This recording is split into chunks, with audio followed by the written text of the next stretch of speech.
en el formato de teatro, ¿no? Porque la de La Casa de los Líos así era un poquito, traía ese formato medio como de teatro, así, pero estaba muy divertida y siempre en su estilo, ¿no? Sí, ¿no? Y la biografía que tiene, la filmografía que tiene es espectacular. Fíjate que ha sido, y hay que hacerle mención, medalla del Círculo de Escritores Cinematográficos al mejor actor por Truanes, una excelente película que hizo, que grabó, que filmó en el 1983. También es Premio Nacional de Teatro Pepe Isbert, el gran Pepe Isbert. Aquí hace unos meses entrevistábamos a su bisnieta, a Begoña Isbert. Desde aquí la mandamos un saludo, que está por allí, por España. Eso se lo otorgaron en el 2003. En el 2004 le entregaron la medalla de oro al mérito de las bellas artes, una de las más altas distinciones. Pero fíjate que en el 2013, hace poquito, hace 3 años, le entregaron la medalla de oro al mérito del trabajo, que es una distinción también muy importante, llevar tantísimos años trabajando y en este caso encima de un escenario. Y por último, la última medalla que le concedió en el pasado año 2015, la medalla de honor del Círculo de Escritores Cinematográficos. La verdad que, aparte de todas las obras de teatro, de todas las series de televisión, de todas las películas, ha trabajado con los grandes, ha trabajado con pues la élite, junto a él también es la élite, por supuesto, de los actores españoles, que ha estado pues con todos ellos, haciendo películas como la primera película que hizo en el año 1953, que se titulaba Así es Madrid. Tú fíjate, en el 1953, en el 54 hizo El beso de Judas. Sí, yo creo que pocos actores habrá trabajando a día de hoy, no solo en España, sino a nivel mundial, con una carrera tan dilatada, ¿no? Que desde los años 50 estén trabajando actualmente todavía, no solo en España, sino que en cualquier país del mundo. Pocos actores habrá así que sigan en activo y subiéndose al escenario todas las semanas. Sí, estaba contando aquí 40, pues debe tener 80, más de 100 películas rodadas a lo largo de su historia. Aproximadamente deben ser 100 o 105 películas de todos los giros, ¿no? Y la verdad es que es impresionante.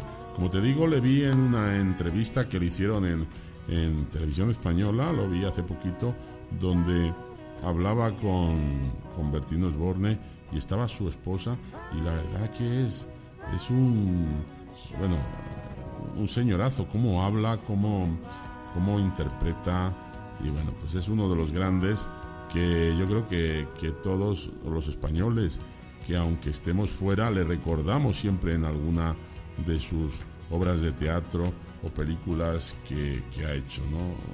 La verdad es que es impresionante. Truanes, como digo, es una de sus películas quizás más conocida. En la última que hizo fue El perro y el gato, que hizo en televisión española en el 2007. También Desde que amanece apetece, La casa de los líos. Esta fue esta serie que mantuvo durante 4 años, que tú hacías mención, ¿no? Yo me acuerdo aquello de La casa de los líos, Tiempos mejores, 2 hombres y una mujer. Bueno, ha hecho un poco de todo. Y lo que nos contaba en esta entrevista, que curiosamente pone voz a un personaje animado en esta película, que es Hotel Transilvania, ¿no? Y que dice su famoso chatín o chatina, ¿no? Que es ya una de las frases más internacionales que tiene nuestro paisano Arturo Fernández.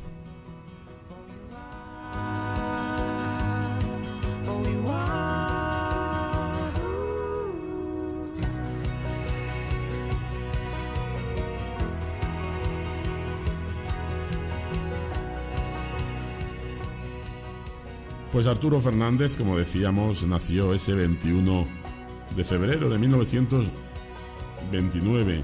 Tiene 87 años, asturiano, nació en Gijón. Bueno, se casó con su primera esposa, Isabel Sensat. Estuvo casado del 67 al 78. Y después, actualmente tiene una pareja desde 1980, que es otra gran persona, que es Carmen Quesada. Tiene hijos que se llama María Isabel, Arturo y María Dolores.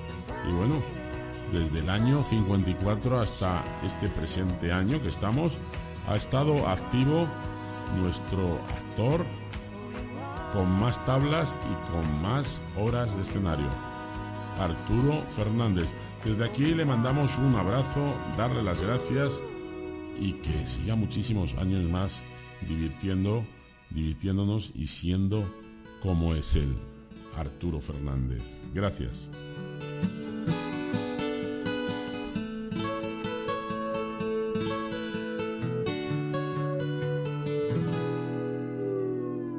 Here comes the sun, here comes the sun, and I say it's alright.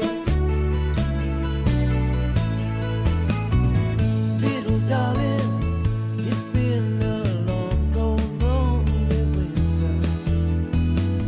Little darling, it feels like years since it's been here. Here comes the sun, here comes the sun, and I say it's alright.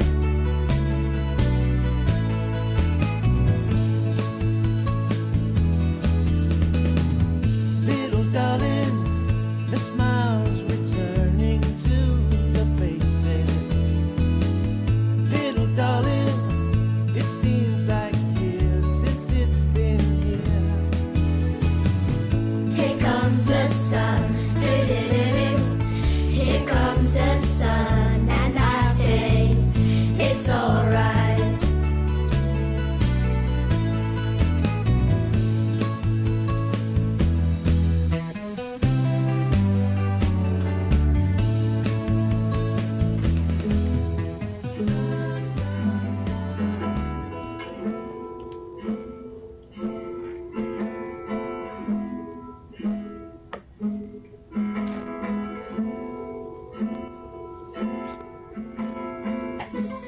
Muy buenas noches a todos los compatriotas, simpatizantes y amantes del país desde donde tengo el honor de hablaros. Como una noche más, me cuelo en el programa Españoleando para aprender y repasar junto a todos ustedes los acontecimientos ocurridos en la historia del mundo. ¿Qué ocurrió un 23 de mayo en la historia? ¿Pero de qué año? ¡Comenzamos!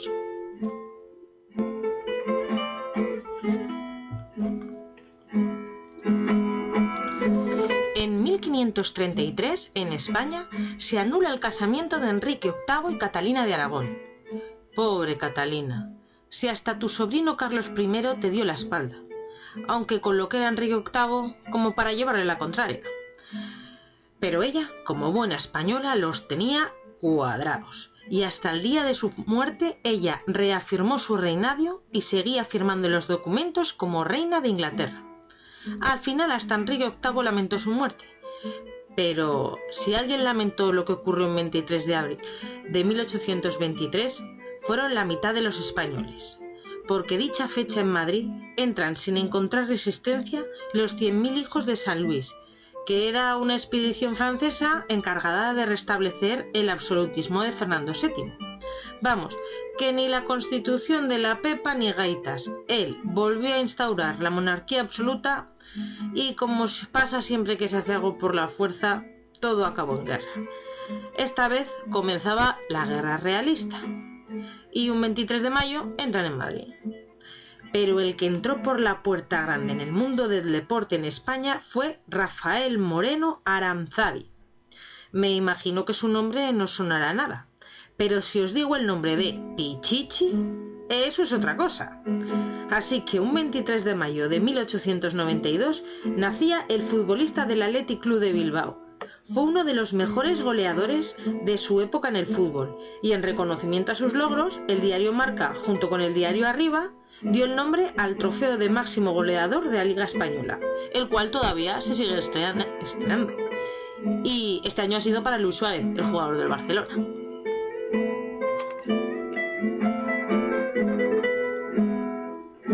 Y como digo siempre, continuamos con la tradición de semanas anteriores, repasando juntos los números 1 de la música desde los comienzos de las listas de superventas. Y esta semana vamos a centrarnos en la lista del año 1952. Ese año llegaba a lo más alto una actriz y cantante que, al igual que muchos de vosotros, tuvo que salir fuera de España para probar suerte en su trabajo. En su caso, en Alemania. Y así fue. Una vez que triunfó fuera de nuestras fronteras, pudo triunfar dentro. Estoy hablando de Nati Mistral, con la canción Dos Cruces.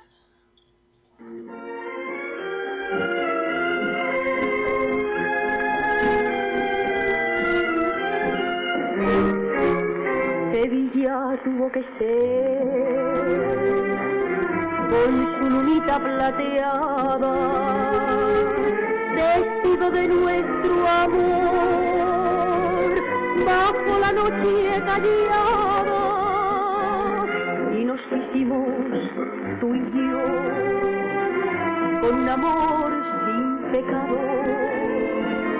pero el destino ha querido que vivamos separados. Están clavadas dos cruces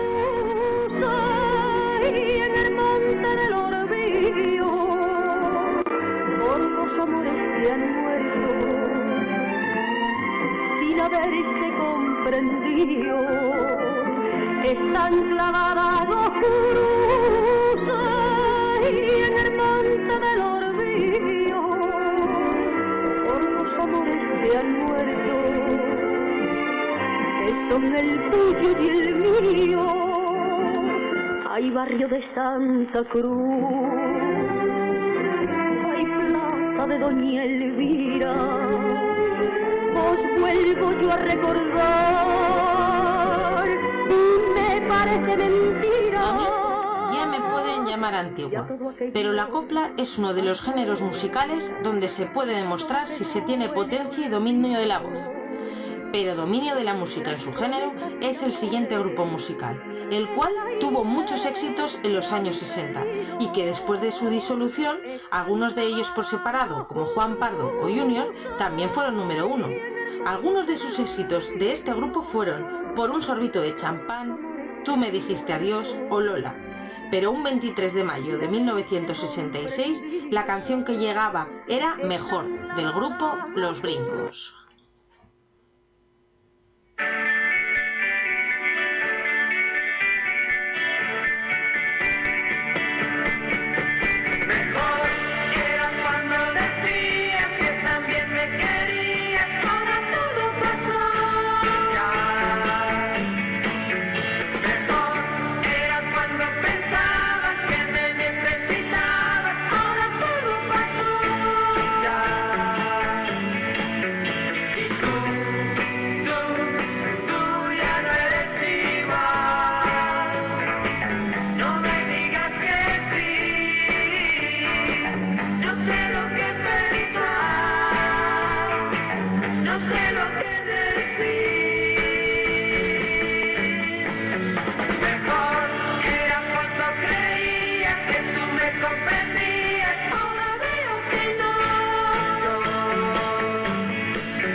Vivir un fin de semana en aquella época, en los guateques, vestir sus trajes.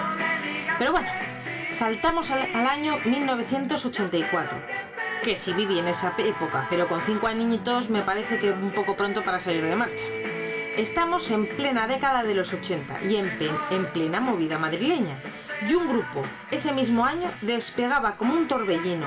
Un grupo que tuvo la amabilidad, en plenas fiestas del Pilar y a escasos momentos de subirse al escenario, de ofrecernos una entrevista a Españoleando, y que además, en México, tiene una legión de fans. Un 23 de mayo del año 1984 llegaba a número 1 el grupo La Unión, con la canción Hombre Lobo en París.